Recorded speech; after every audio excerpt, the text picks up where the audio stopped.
Detajet të reja kanë dalë në dritë këtë të hënë për vrasjen e 45 vjeçares në Nea Smyrni të Athinës, një ditë pas krimit që përfundoi edhe me vdekjen e autorit, një 48 vjeçar shqiptar. Mediat greke kanë publikuar pamje dhe të dhëna nga kamerat e sigurisë, të cilat kanë regjistruar lëvizjet e 48 vjeçarit dhe dinamikën e ngjarjes. Materiali është tashmë një nga provat që autoritetet greke po përdorin për të rindërtuar minut pas minuta atë që ndodhi. Sipas mediave greke, pamjet tregojnë viktimën dhe 48 vjeçarin duke komunikuar për pak minuta përpara të shtënave. Më pas, autori nxjerr armën dhe qëllon 45 vjeçar. Kamerat kanë regjistruar gjithashtu lëvizjet e tij para dhe pas të shtënave. Të dhënat e reja tregojnë se takimi mes tyre nuk ishte i rastësishëm. Hetuesit po përpiqen të përcaktojnë nëse 48 vjeçari kishte shkuar në zonë me vendimin e marrë për të vrarë gruan dhe nëse krimi ishte përgatitur më herët. Sipas informacioneve të publikuara nga mediat greke, 45 vjeçaria ishte e divorcuar dhe jetonte së bashku me vajzën e saj të mitur. Fëmia nuk ndodhej me të në momentin e vrasjes. Mediat greke raportojnë se policia po heton marrëdhënien që viktima kishte pasur me 48 vjeçarin. Dëshmi të mbledhura gjatë hetimit flasin për xhelozi dhe kërcënimet mundshme në të kaluarën, por autoritetet po verifikojnë këto pretendime për të përcaktuar motivin e saktë të krimit. Nga kontrollet e deritanishme, sipas mediave greke, policia nuk ka konstatuar në bazat e saj raste të mëparshme të regjistruara për dhunë në familje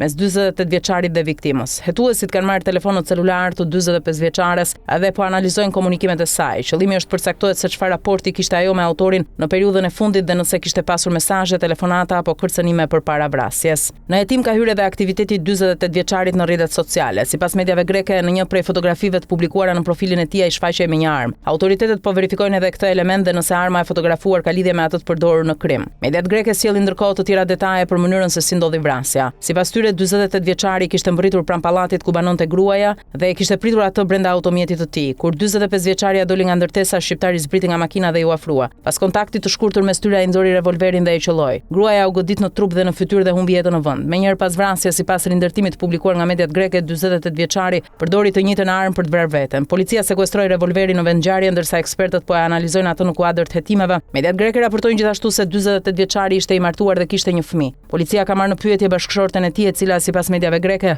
ka deklaruar se nuk kishte dieni për një marrëdhënie të mundshme të burrit të saj me 45 vjeçarin. Një pjesë tjetër e hetimeve është përqendruar te e kaluara e autorit shqiptar. Mediat greke, duke u referuar informacioneve të publikuara në Shqipëri, shkruajnë se 48 vjeçari kishte pasur probleme me drejtsinë shqiptare. Sipas tyre, ai ishte arrestuar në Tiranë në vitin 2016 në akuzën për përdhunimin e bashkëshortes së tij. Raportohet gjithashtu se emri i tij ishte përfshirë në një çështje për përndjekje. Këto të dhëna paraqiten nga mediat greke si pjesë e historikut të 48 vjeçarit, ndërsa hetuesit po ndërtojnë profilin e tij dhe po kërkojnë të përcaktojnë rrethanat që quhen në këtë krim. Një tjetër element që po shqyrtohet lidhet me një denoncim të bërë nga viktima në korrik 2024. Sipas mediave greke, 45 vjeçaria ishte paraqitur në komisariatin e Akropolit dhe kishte deklaruar se një ish partner nuk po i kthente një motor pas përfundimit të marrëdhënies së tyre. Autoritetet po verifikojnë nëse personi për cilin viktima kishte bërë atë denoncim ishte 48 vjeçari shqiptar. Deri në këtë fazë kjo lidhje nuk është konfirmuar përfundimisht. Policia ka kryer kontrolle gjithashtu në banesën e autorit, ku ka sekuestruar pajisje elektronike, dokumente dhe materiale të tjera që do t'i nënshtrohen ekspertizës. Krahas pamjeve të kamerave, hetuesit po analizojnë telefonët, komunikimet elektronike dhe dëshmitë e familjarëve e personave që njihnin viktimën dhe autorin. Synimi është të përcaktohet natyra e marrëdhënies së tyre, nëse 45 vjeçaria kishte marrë kërcënime dhe nëse 48 vjeçari e kishte planifikuar paraprakisht vrasjen.